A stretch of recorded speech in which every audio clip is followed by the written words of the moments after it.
Welcome back po sa video natin mga ka-rewinder. Ngayon po ay may re-rewinding naman tayo na water pump. So bali sunog po ito.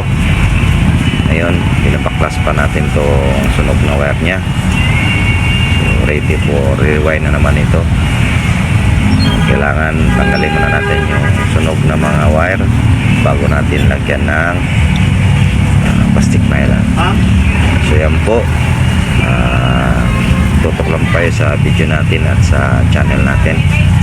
So subay-bay lang po kayo. Ito, binabaklas natin yung sunog na wire ng water pump.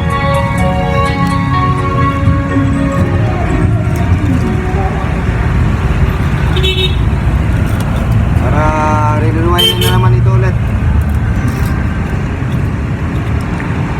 Sunog.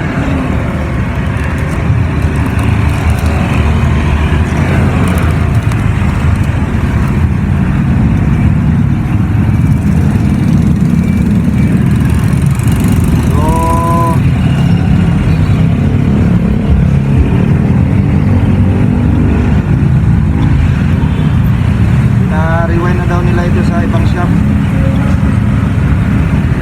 Kaso nabasa sa ulan, nabasa sa tubig ulan, pasukan yung winding ng water pump. So yun, nagkaroon ng short, nasunog.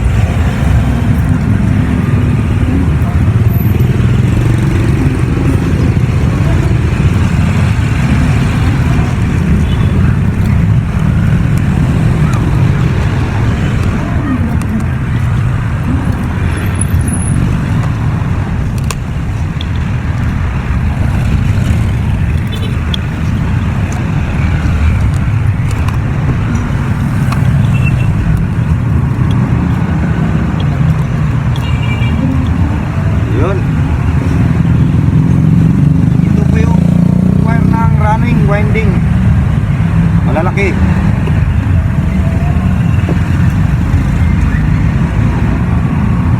At ito naman yung sa starting. Natanggal ko na, nabaklas ko na.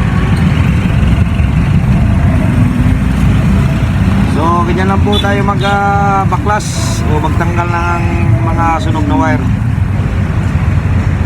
Yan po, kung nagustuhan yung video natin, paki-comment lang po.